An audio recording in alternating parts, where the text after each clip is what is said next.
How is it going, everybody? It's time to bust out the pink and blue as the FIU Panthers get set to spill some vices against the University of Miami over at that's not the right one. Hang on. Let me just change that up real quick. There we go. As FIU baseball first one's pretty good too. To take on Miami at Lone Depot Park, the home of the Miami Marlins. This is like my two worlds coming together. Right.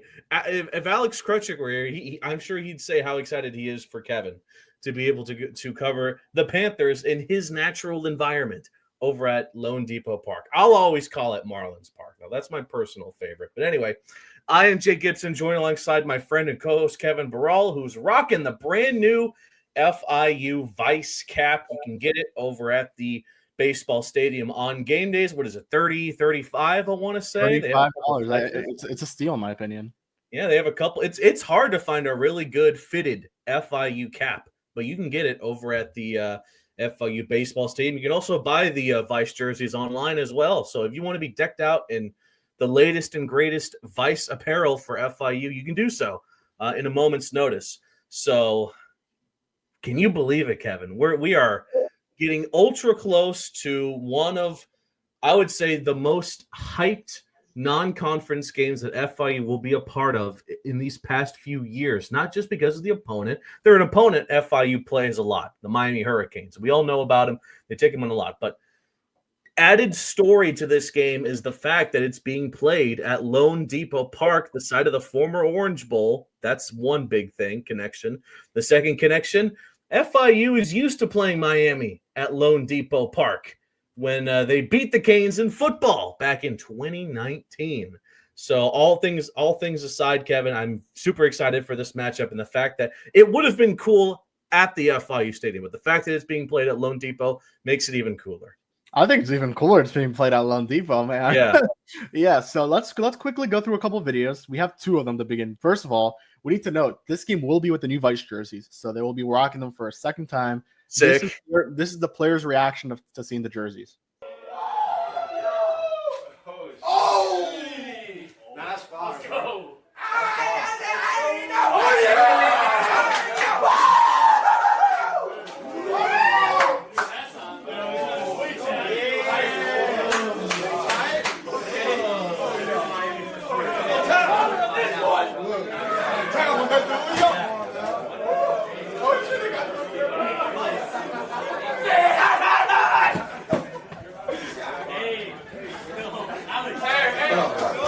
How I look. I need that. And then shout out to Christian. Yeah, shout out to the FIU creative staff. And then this is the actual video. Shout out Edward who cooked this video. And make sure you keep that name in mind for future reference.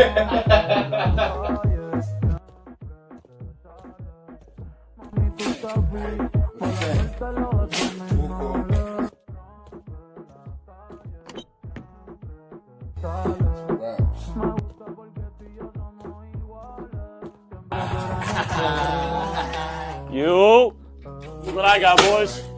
Hold on. Nah, y'all gotta check this out. Nah, chill, bro. I got a piece Brian ain't got. Ah, for real, y'all boys. Check this out. Bro, what you got in that box, bro? Hold up. Yo, oh my goodness. Yeah, that's the one. fire. Yeah. That's fire. Yeah. Look good? Oh, yeah. I look good?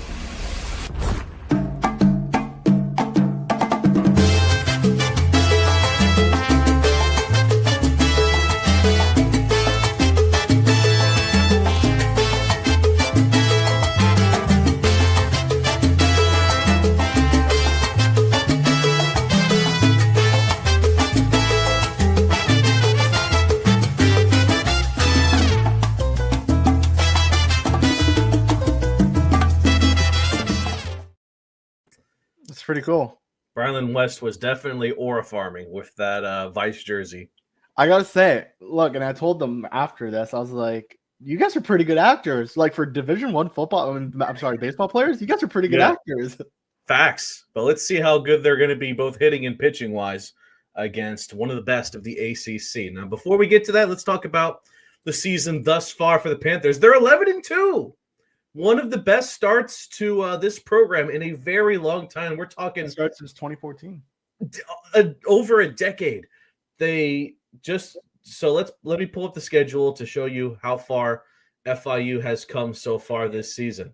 They began the season with a sweep against Stonehill. They took down Bethune-Cookman in a game that was supposed to be played in Daytona, but wasn't. Was played here, and they showed no mercy. They took 2 out of 3 against Delaware, the Sunday game being their first loss. They then lost another close game to South Florida before going ahead and sweeping Merrimack in a 4-game series. That's how the FIU Panthers got here.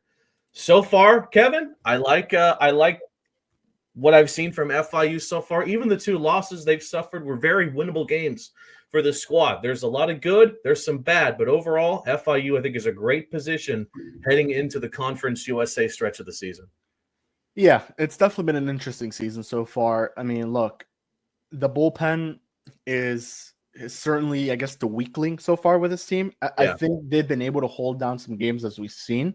But you look at the close games that they've played so far. For example, the USF game, that was a very close game right from the get-go. It was one of the more fun, entertaining games of the season. And unfortunately, it came down to just FIU failing to, keep it close with the bullpen. And FIU's offense really came in clutch that game. But again, look, and there's guys who've performed in the bullpen. Tracy Cameron, specifically redshirt freshman, he's been awesome. He's been awesome out of the pen. Unfortunately, it didn't work out his way in the USF game, and then the second game was a doubleheader against Merrimack. But overall, he's been awesome. He's been lights out. I've been really excited with what he's done. Jarek Woodward is another guy who started the second game of the doubleheader against Merrimack. He's also been a big piece of that bullpen. Only used once so far. He's more of a midweek guy. That's what I'm expecting him to do in conference play. But you look at this offense, and it's certainly like, okay, they got off to a little bit of a slow start, but they really picked it up. And there are games that they've really looked good. For example, we're recording this after Sunday's win. They scored 18 runs. They scored 14 the day before in game 1 of the doubleheader.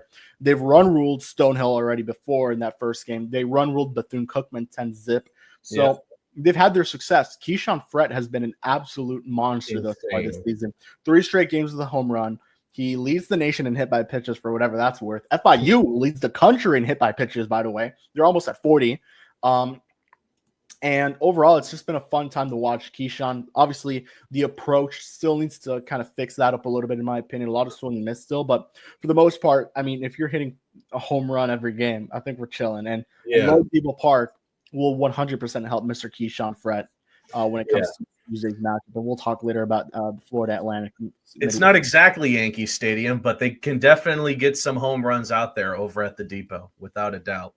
Yeah, I mean, look, Lone Depot has been more hitter-friendly year after year. You look at ballpark factors, actually, Lone Depot overall, looking back the last 2 seasons, has been the 8th most hitter-friendly ballpark. And just last season, with the roof open, which the roof will be open for this game. I don't think that's been published anywhere. So we're giving you the inside scoop a day before the game. Hell yeah. The roof will be open. And with the roof open, obviously in a limited sample size, because they only opened it towards the start of the season, Lone Depot Park was the 5th most hitter-friendly ballpark, according to Ballpark Factors. So FIU's offense is certainly in for a fun time. An offense that right now leads Conference USA in home runs, batting average, OBP, slugging percentage, doubles, and hit by pitches. So they lead. They have been absolutely dominant in Conference USA, just amongst the conference so far. I know the competition doesn't speak for it. I mean, look, they've really struggled. Not really struggled, but it's really not easy competition, but just teams that weren't really good going into the season and just have proved that. But look, at the same time, the pitching has been awesome. Logan Rundy, who's going to get the start, he's been phenomenal. He has yet to allow a run. I believe he's only allowed 4 hits on the season. He's been really good. I'm really excited to see what he does. Kevin Martin, another guy who's come out of the pen, really been big for FIU. Same thing goes with David Eckes, who's also been pretty good for the Panthers. So I'm excited to see what those guys could potentially do on Tuesday against Lone Depot, against the Hurricanes, who've been good. They've had, similar to FIU, playing some pretty easy competition, but they've been good. And look, they beat the Gators, so they beat them. That's awesome. Game of that 3-game set, going over to Gainesville and winning in Gainesville, not easy to do. So they were able to do it no matter what game it is, no matter who's the starter. You beat the Gators. They were undefeated. So that's a good one for them. Still lost the series. But look, this FIU team is not going to be the same offensive team we saw last season. But I think it could get close to that. And they needed this type of a weekend to do that. They put up 14 runs in game one of that doubleheader. They put up 18 runs on Sunday. Like if you have those type of performances, you put up 6-7 runs a game. But look, there also needs to be games where your pitching is going to come in clutch. Yeah. And they need to do that. Easton Marks has been awesome. Owen Puck has been a little up and down, but look, gave up 5, but still struck out 6, gave you 5 innings of work. Mm-hmm. Your offense, is going to back that up, and they're going to score 5. And that's not the mentality you should go in with every start. But that one against Merrimack definitely felt like that. And then Logan Runny has been phenomenal. So, look, I think this FIU team's really good. I still think this is going to be a good team in conference play. But this week coming up for FIU, playing against at Lone Depot Park, then playing a weekend series Friday, Sunday at home, and then you're going on the road to Boca Raton on Saturday. This is by far the biggest, most important stretch of the season. Facts. And this is what FIU head coach Rich Winton had to say about that. Hey, we're in an awesome job this weekend, and I'm not going to lie to you. My mind is directly on the upcoming week.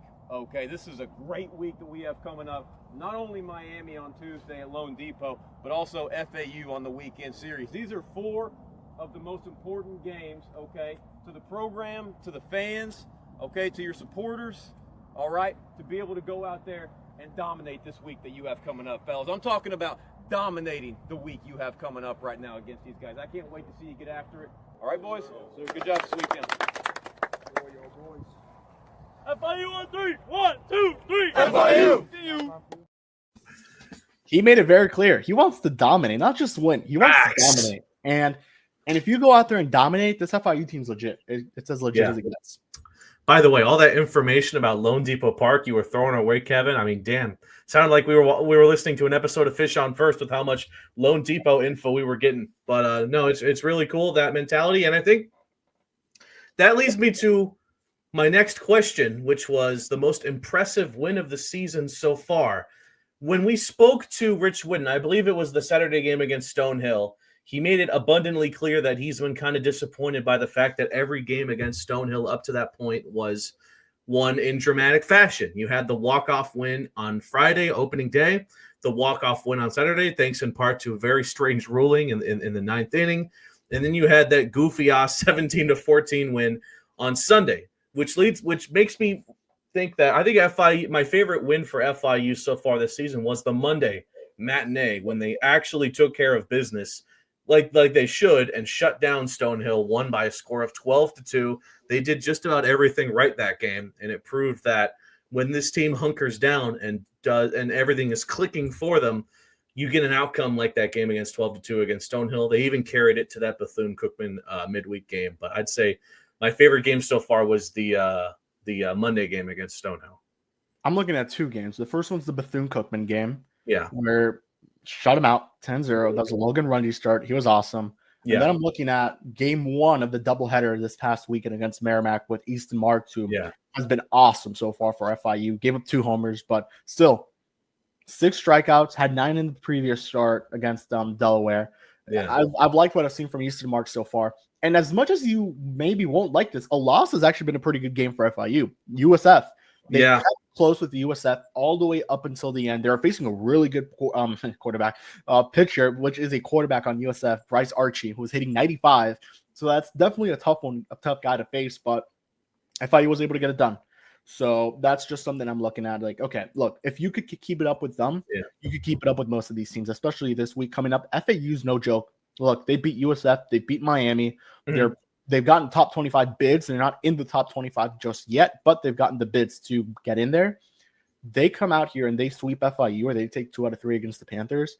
You're potentially looking at a top 25 team right now, just because of the in-state record too. So I'm really curious to see what this week upcoming right now looks for FIU. But I'm going to go with that Bethune-Cookman game, and I'm going to go with the Merrimack game 1 doubleheader. I'd like to say that the Sunday finale where you drop 18 runs is amazing, but I think that game is kind of tainted because at the same time you also gave up 10 runs in that game, which is definitely not satisfactory. So when we did the Paws Up preview for the Stonehill game for opening day, we gave our predictions for the team MVPs, both batting wise and pitching wise. I went with Brylan West as the MVP batter and Owen Puck as my MVP pitcher. Kevin, you went with Alex Ulloa as your MVP batter and Easton Marks as your MVP pitcher. And it's crazy. Neither of us saw the vision with Albert Serrano back then to go with him. But regardless, how do you feel about your MVPs with Ulloa and Marks? Both of them have been very solid at what they've been able to do. Brylan West obviously is a dog. Owen Puck has shown that he's also a dog on the mound. But how do you feel about your MVPs? I felt pretty good. Easton obviously has been awesome to watch. He's been a joy to watch. Got to speak to him the other day. And then obviously Ulloa, I mean, it's been interesting. He's been an interesting cat to watch. It's already, I mean, I got to look for the defensive numbers here, but I know it hasn't been pretty. He's already up to 5 errors on the season. But look, I mean, he makes the hard plays look easy, and then the easy plays look hard. And that's an issue. I think if you just slowed the game down a little bit on the easy grounders and made the more accurate throw, it would obviously be like, this guy has the arm to stick at short. He has the athleticism, the speed to stick at short. Now it's just a matter of let's show that out there. I really enjoy what he does on offense. He's a power hitting shortstop, which aren't easy to come by. And he's a quick dude. Now it's just a matter of let's make sure our pitch selection is a lot better. And we're not trying to swing out of the fence every time. That's the only thing I have to say about him. He's a good dude to talk to. I've enjoyed watching him, covering him so far here at FIU. And then Easton Marks has been such a fun guy to watch, hitting 95, 96, similar to Owen Puck. Yes. You have that back to like that 2-pitcher tandem on your Saturday and Sunday game. It's a joy to watch. And I think for Coach Rich Wayne, it's been awesome, so far. Obviously, unfortunately, can't play both of them in Lone Depot, but I'm sure that that three pitcher tandem that he has so far has been so fun to watch. And which I hate that we didn't mention is Choco Juan Villarreal. He's been so good for FIU out of the bullpen. He's been like their long man. He kind of piggybacks off of Owen Puck. Did it today on Sunday. Pitched towards the end of the Sunday game actually. Pitched against the USF and he was lights out. That guy should be the overall pitcher of the year so far for FIU. Yeah. Easton Marks had 9 Ks against Delaware. That was such a great performance by him in that game, man. Oh, my gosh. Now, when it comes to newcomers who have joined this team and made an immediate impact batting-wise, I think there's no doubt about it. Albert Serrano is red hot, especially in that Merrimack series. I think he's just been nothing short of a wonderful addition to an already powerful lineup for FIU. Yeah, look, and when they brought him in, that's the guy they got from the transfer portal. He could play center field. He could play all 3 spots, but primarily center field. Yeah. He's a really fast dude. He has gotten hit by a lot of pitches. Yes. I mean, look, you look at the hit by pitch numbers. 8. Is it 8? Yeah, 8. Keyshawn's at 10. He's at 8. Hector's at 7. Sammy Fisher's at 6. Then you have a lot of guys with 2 or 1. It's been impressive what he's been able to do so far, with FIU. Only 8 strikeouts. And by the way, this needs to be noted. Brylan West in 48 at-bats, he's only struck out 3 times. Mm-hmm. I just wanted to note that really quickly.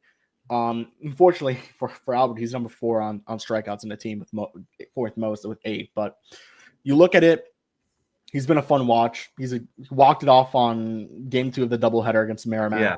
He's had some big moments. Had the Willie Mays-esque catch. That's what ESPN said. Yes. Opening night for FIU. So that's been a huge addition. And in a typical lineup, he would be your leadoff guy if it wasn't for Brylan West, the way he does it.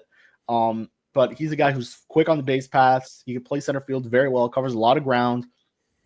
I'm a big fan of Albert Serrano. And that's been by far the biggest add through the transfer portal for FIU.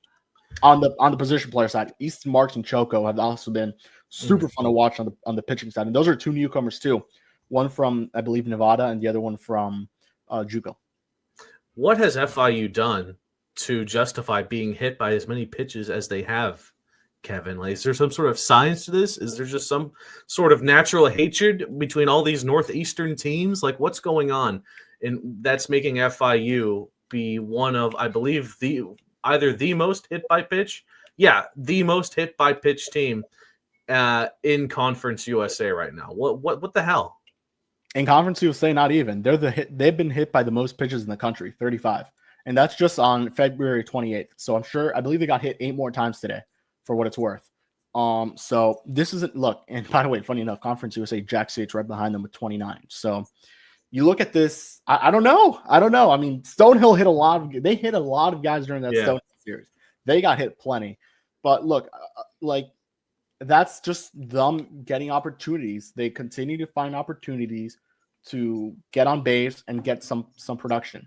The one thing that needs to be noted is that situational hitting has certainly been a lack for FIU. They were able to get it done actually this last weekend against Merrimack, so that's pretty encouraging to see.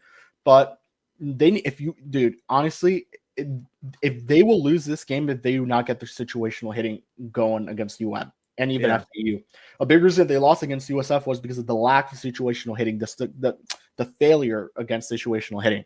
They got it done for the most part, but they need to do it on a more consistent basis.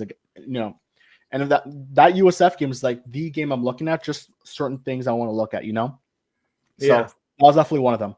So situational hitting needs to improve 100%. And that's not something I'm mentioning. That's something that Rich Witten's mentioning too. And just, playing a little smarter, not on offense, but more on the defensive side. And I know that's something that he emphasized a lot after Friday's game and just the way that played out. So, I'm looking at that game. I'm looking at a couple of games. I'm just like, all right, this could have gone a little bit differently. This could have been different. Let's maybe fine-tune the approach here. Let's maybe try to throw more strikes as a pitcher, or maybe just find some more swing and miss, make some better pitch decisions. But overall, this FIU team's good. I mean, they're 11-2 for a reason. I know its schedule doesn't speak for that, for how good this team is, just given, the type of competition they've played. But again, at the end of the day, the more wins, the merrier. Doesn't matter who you're playing. And now let's see how they look in conference playing, but especially this week. So Conference USA themselves on the website actually lists FIU with 51 hit by pitches. They updated it then. NCAA needs to update it. Jacksonville State's behind them with 36. Western's at 22. Dallas Baptist, La Tech, and Sam Houston are tied for the last place with 8 each. But FIU, by the way, does have the best current batting average in Conference USA at 326 overall. New Mexico State is right behind them at 315. Western Kentucky and Middle Tennessee are both 311. Those are the 4 teams with a over .300 batting average, which is cool to see. FIU also has the most hits, the most doubles, the most home runs, which, I mean, no shocker there from what we've seen, the most RBIs. Basically, the majority of the overall batting statistics in Conference USA are being led by FIU right now. And again, make of that with what you will, because nothing is guaranteed until we get to conference play where we can really see where this FIU team stands. Now, regardless, we both talked about this. The bullpen and the closers for FIU baseball so far have not been amazing this season. Like you'd mentioned, maybe the Achilles heel of the team. What needs to go right for them to turn this ship around before we get to conference play? Yeah, look, I think a lot of it is also just a lot of pitch counts, pitch limit, inning limits for starters. So Owen went 5 already on Sunday. Easton went 5. He's been able to go 6. Mm-hmm. Logan's probably going to go a little bit more than that, in this start against Lone Depot. Now it's just a matter of let's make sure that these relievers, not that they have to pitch as less as possible or at least possible, because at the end of the day, you want to pitch, you want to be in the game, but let's get the right guys in there. Look, Tracy Cameron's been awesome. Kevin Martin's been awesome. David Eckes has been awesome. And you also have to think about it. Last season, you had a lot of guys that could go on back-to-back nights. Ryan Cabarcas, Zach Lampton, Orlando Hernandez. That was the big 3 in the bullpen. Those 3 guys were able to go on back-to-back nights and give you multiple innings. Dookie able to go multiple. Cabarcas, who's now with the Baltimore Orioles, he was able to give you multiple innings. He was their closer. And Zach Lampton was able to go on back-to-back nights, just in 1-inning spurts, which is totally fine. So that's, I think, the one big adjustment they're trying to make. But the pitching is a lot better. I think that's what needs to be noted. Tristan Dietrich being used a little bit more. You're having a Bryce Green who's been a little on and off. I think he'll eventually kind of become a little more consistent. Juan Villarreal, he's been awesome to watch. Jaden Bishop's been pretty good. Woodward, Toby Har. Like, they have guys who are going to be good. Julian Majowski, who's another guy who I'm pretty high on. And now it's just a matter of, all right, they've had the struggles. Now let's see what worked wrong. Let's see what went well. And now let's try to make the adjustments not on the fly, but obviously let's just make these adjustments. Let's hope that the starting pitching could also go a little bit deeper in the games, maybe 6 innings, 5-6 innings on a consistent basis. And then obviously, depending on who's pitching, you have Choco who comes in and gives you 3 or 4 innings. Mm-hmm. And then you go to your closer to close it out. Now, again, Trayson's been coming in to close a couple games too, is something that needs to be noted. And Trayson has been going 2 inning saves, so 6-out saves. That obviously didn't work against Merrimack. It did work in another game earlier this season. I think it was maybe Delaware or Stonehill. So I know USF, it almost worked. Unfortunately, didn't. But I think they'll have an opportunity to really tidy up the bullpen. But that's certainly a weakness. That's probably the biggest weakness right now, and I think it'll improve. Alrighty then. Before we get talking to our talking about our opponents in this matchup, the Miami Hurricanes. How about a quick around FIU athletics, Kev? Yeah. Alrighty, let's take a look at around FIU athletics. Who to watch from the 305. There's going to be a lot of fun action this week across all sports for FIU as the basketball seasons start to wind down. Let's start with men's basketball. They have a 9-20 record overall this season, 3-13 in the conference. They're coming off a tough loss on senior night, double overtime to Jack State. Now, they're going to be closing up the regular season on the road, starting off against Western Kentucky and Bowling Green. That's on Thursday, March the 6th at 8 o'clock. Then they'll take on Middle Tennessee on Saturday, March the 8th at 3 o'clock. Both games can be seen on ESPN Plus before we get into the CUSA tournament. Now over to women's basketball. The Panthers have an 11-16 record with a 7-9 record in the conference. It's like vice versa. They're going to close out their season with 2 games at home before we get to the CUSA tournament, starting off with Western Kentucky on Thursday, March the 6th at 7, and then Saturday, March the 8th at 1 o'clock against Middle Tennessee. Next up is FIU softball, who currently have a 15-7 record. They're going to be taking on, also on Tuesday, St. Francis and Florida Gulf Coast, both in Fort Myers. First game is at 1:30. Second game is at 6:30 before they get into Conference CUSA play when they take on Middle Tennessee in a 3-game series starting on Friday, March the 7th at 6 o'clock over at the Felsberg Field. And last but not least, this season is kicked off for FIU Beach Volleyball, who already have a pretty solid 6-2 record, 1-1 in the conference. They're going to be heading up to Fort Myers to join the FGCU inaugural tournament. They're going to actually go up against the Eagles of FGCU on Friday, March the 7th at 8 a.m. They'll also be taking on Stetson, South Carolina, and UNF during their time over there at Fort Myers. They'll be back at the 305 on Wednesday, March the 12th, when they take on UAB. So that was your look at around FI athletics. I was kind of chatting it up with Heath Glick at the second doubleheader against Merrimack, and he was talking about that women's basketball team, the injuries they've gone through. If they stayed healthy, they'd be one of the top teams in CUSA women's basketball, but I still think they can make a big impact in that CUSA tourney. Yeah, I'm looking forward to seeing what that women's team does. Injuries have really not just hurt them, but have really kind of kept them back in the CUSA standings. But I think that team's decent. We'll see what happens. I mean, if men's catches some fire at the right time, I think they may go on a little run here, but hasn't looked good so far, at least these past couple of weeks. Kept it close with Jack State, unfortunately, not able to come out on top. So let's talk about Lone Depot Park for a second here, Kevin. It's your stomping grounds. It's where you've seen many amazing and horrible Marlins games in person. That's just how the seasons go. There's a lot of intrigue for the Miami Marlins this upcoming season. You have the Hall of Fame, the new City Connects, and that's just off the field stuff. You then get into Sandy going for another Cy Young. You have Griffin Conine, the prodigy, doing whatnot for the Marlins, and just seeing what this team can do. But this building has been kind to FIU in its past. That win over the Hurricanes in football will always be remembered. Maybe the greatest memory in the history of FIU football, dare I say athletics, at least recently. That's a hot take. I get it.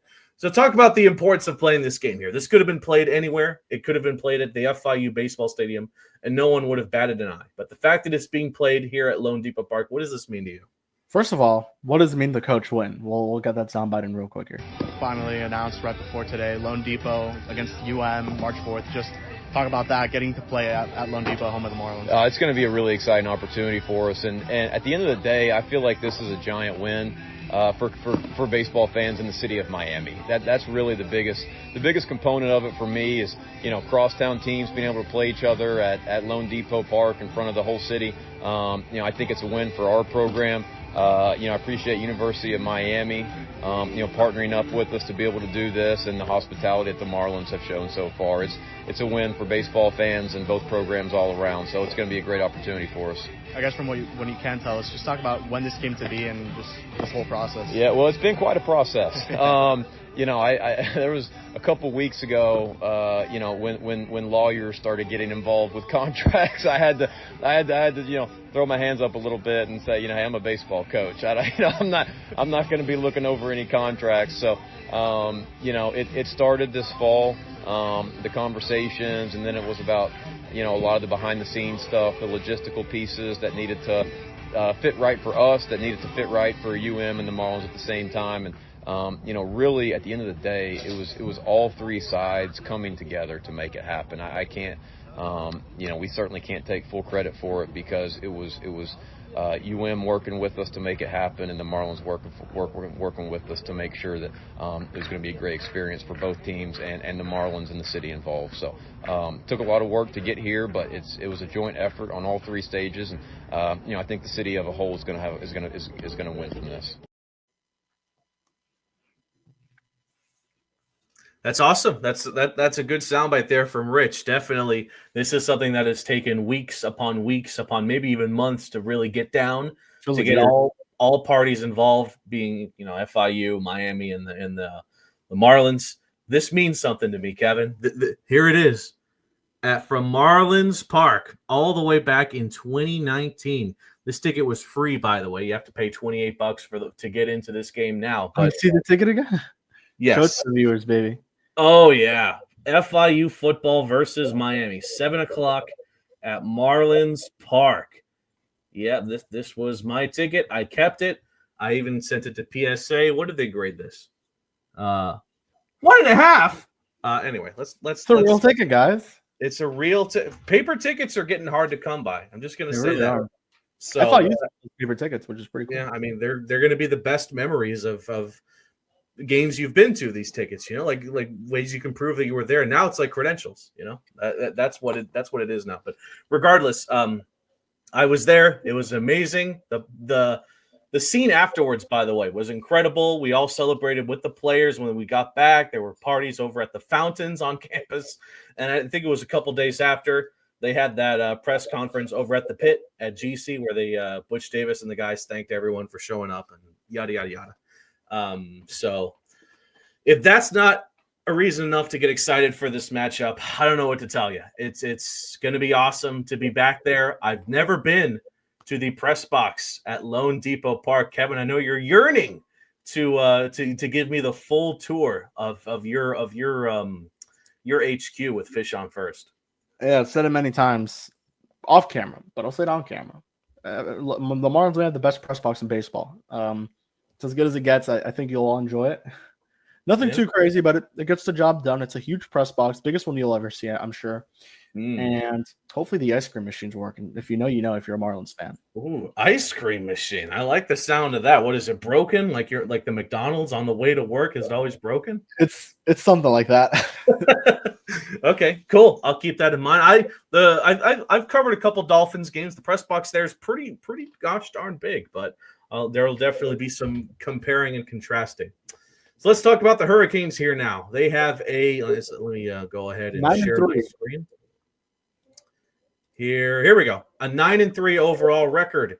They started off the ignore that alumni game. They started off the season against Niagara. Interesting matchup. 14-2, 10-0, 11-1 wins. No, nothing bad there. And then they lost. They lost to FAU.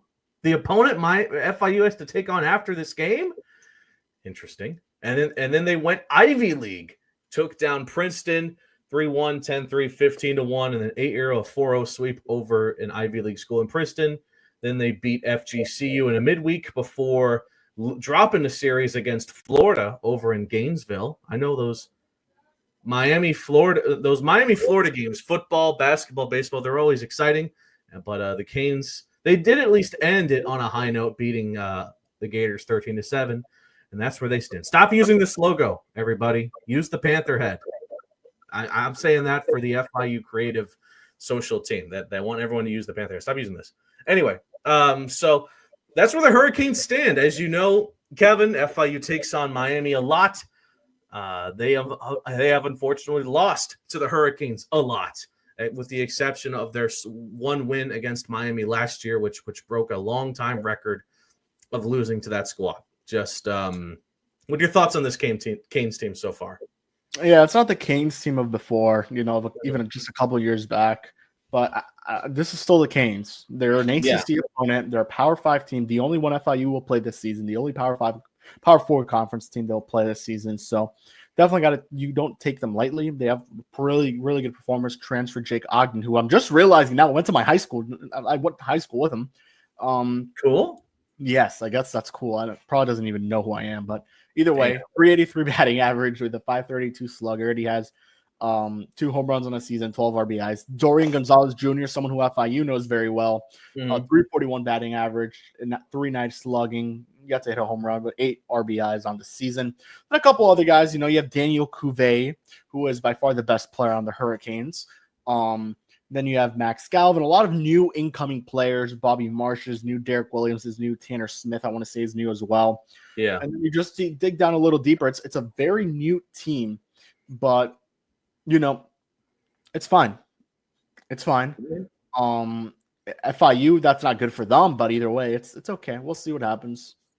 They definitely have some bona fide hitters. That tandem of Ogden, Tanner Smith, Dorian Gonzalez, and even Max Galvin, definitely all. I mean, they've played in the majority of the games this season. All of them, with the exception of Tanner Smith, have played every single game thus far for the Canes. They again, this is, say what you will about college baseball, but competition does vary depending on college. And the ACC do have some great teams. Virginia Tech so far this season looks really, really good in the ACC. Louisville as well. That batting wise, they look great. All around, though, however, Kevin, batting wise, the Canes are not as great as they used to be. With only a 279 batting average, that is the third worst, tied for the third worst in the ACC. They're only ahead of Notre Dame and Cal. I keep forgetting there are West Coast teams in the ACC. That's very weird. How does FIU carry the momentum of finally beating the Hurricanes last season? It's a team that they have struggled with years in the past. It's like the monkey you can't get off your back. They finally cracked the code last year. I think you were in attendance. I was not. I was on an airplane when that happened, but you were there. You saw it happen. There's quite a few players on the FIU who were part of that game, who were part of when it happened. Rich Whitten will tell you that as well. So what is this going to mean for them, and ultimately how are they going to do it, Kevin? Hey, man. Rich said it on that video we played. This game means so much to this program, this fan base, this school, this university, whatever you want to call it. This is a huge game for FIU. They're doing this 4 times, not obviously all 4 at Lone Depot, but if you take 2, I mean, you got to feel pretty good. You take 3, you feel awesome. If you sweep the Hurricanes, that's got to be the first time in program history that happens.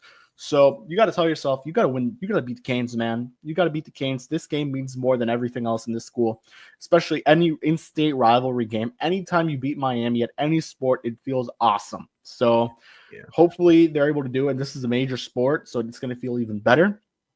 And they're going to play them 3 more times after that. And obviously you have the weekend series against FAU, so you hope it's even sweeter if you beat Florida Atlantic in 2 to 3 games. So there are 2 pitchers who have started their midweeks, I believe, are against. Okay, so against FAU, it was Reese Lumpkin, who went 2 innings to start for the Canes then. And against FGCU, it was Jordan Vera, who started that game for the Canes. So again, regardless, I think those are 2 guys that the Panthers don't have a whole lot of experience going up against. So we can throw out all the what ifs. We can throw out everything like that. Realistically, how do you think this game's going to go? FIU is a team that always starts out hot on offense, as they tend to do. It's just and their starting pitching as well has been amazing as well. Do you think generally this team has what it takes to slow down an offense with the Miami Hurricanes that has produced major league talent over these past few years? Hey, but that's talent that's not there anymore. That's different. That's a different team, very new team. Mm-hmm. Look, FIU's offense has been very not stagnant, just stagnant in terms of when they explode. If you get the boys going early, if you get a Keyshawn Fred homer in the first inning, or you get a Keyshawn Fred RBI double in the first inning, something like that, crazy, or anyone, honestly, you're getting the boys going, you're getting the offense going, you're getting Logan Rundy juiced up. like you're feeling good. Now, this FIU offense seems to have really gotten it going towards the latter half of games. So I'm interested to see when they're going to get it going. The nerves are going to be there. You're playing at a major league ballpark. So that's not going to change. And that's just a matter of, all right, how are the boys going to be feeling, throughout this game? Like, how are we going to be? So I'm interested to see that. And yeah, we'll see how it goes. But I think FIU has a good shot at winning. I think now is a good time to do our predictions. And I'm going to let you start. But actually, you know what? I'll start. FIU will beat the Miami Hurricanes. Oh, okay, sure. Yeah, I mean, you had to flash it. Give us who did you say is winning? FIU, baby. Canes down. FIU taking down the goddamn Hurricanes 7-5. 7-5 final score. FIU's gonna light up the scoreboard. Let's go. Paws up, baby. Let's go. Oh, and he busts out the hat too. Oh my gosh, I love it. Well, I don't think I can match your energy there, Kevin. But you know what? I will say that FIU has the hot streak. They have the bats and they have the starters that I can trust against a team like the University of Miami. Again, the only question is going to be, can the bullpen limit Miami's success and whatnot? And can their closers shut down the Canes when it matters the most in the later innings? I think they can. This Canes team, compared to what we've seen in years past, I'm not going to say mid, but they're they lost to FAU. I mean, FAU's a good baseball team. Go kid yourselves that. But the Canes are just not as great as they have been. I'm going to say FIU wins as well, Kevin. Let's go. Now, as far as the final score goes, I think it's going to be a bit more tame than what was it, 7-5, Kev? I'm going to go with a final score of 4-2. It's actually going to be an exciting, not as crazy, low-scoring game.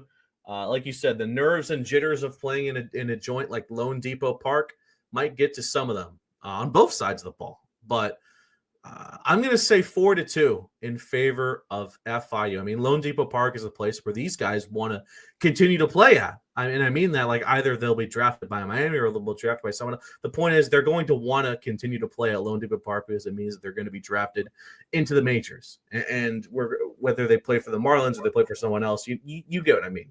So looking ahead at the schedule a bit, by the way, for FIU baseball, it's crazy. We have one in-state matchup to look forward to, and right after we have the one against FAU.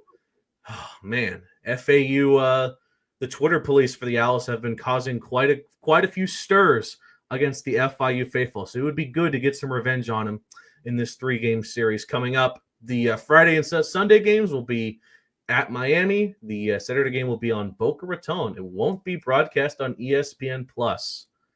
It's going to be on stupid FAUsports.tv. I said it. It's stupid, but that's just me.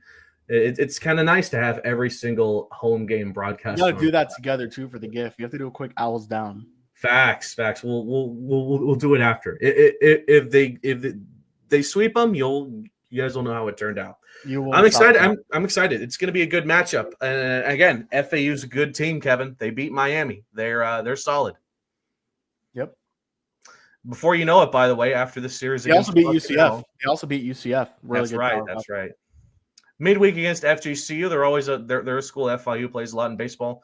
Then after this Bucknell 4-game series, we're already in conference play as they take on Jack State on Friday, March the 21st and whatnot. So definitely something to look forward to even after this game. But Kev, I'm excited. I can't wait to check out Lone Depot Park as media for the first time.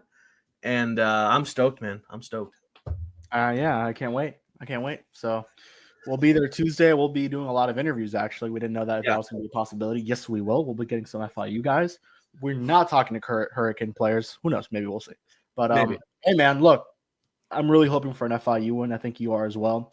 Got to keep the undefeated record at Lone Depot Park. But, hey, man, more for you than for me. You need to see FIU beat the Hurricanes because you're a little bit of a curse right now. Okay. Curse. The one time you didn't go last season to Miami Hurricanes against FIU game, FIU beat them. So I think you have some revenge. FIU needs to win for you. I will say it's a bit disappointing that this game is not going to be broadcasted on ESPN Plus. However, if you can't make it out to the game, you can listen to it. I think it's going to be Corey Brooks and Billy Gill on the call, if I'm not mistaken, over at the FIU radio, which is cool to see. I think Billy Gill, by the way, so far this season, calling games for FIU has been great. There's this other dude that I thought did really good calling games so far this season. I think who was it? It was Kevin Barral covering 2 games for the Panthers this season. I think he did really good, Kev. All things considered, I'm interested to see when's that next opportunity going to happen for you. We'll see. I don't know. We'll see. All right, we'll wrap it up here, everybody. Go watch some baseball. FIU versus Miami at Lone Depot Park. 7 o'clock. Be there or be square. We'll wrap it up here. I'm Jake Gibson alongside Kevin Barral. We'll be back next week with a new guest on the Paws Up podcast. Can't detail who it is, but it's going to be awesome. So until next time, go FIU and Paws Up! Paws up, but Canes down, baby.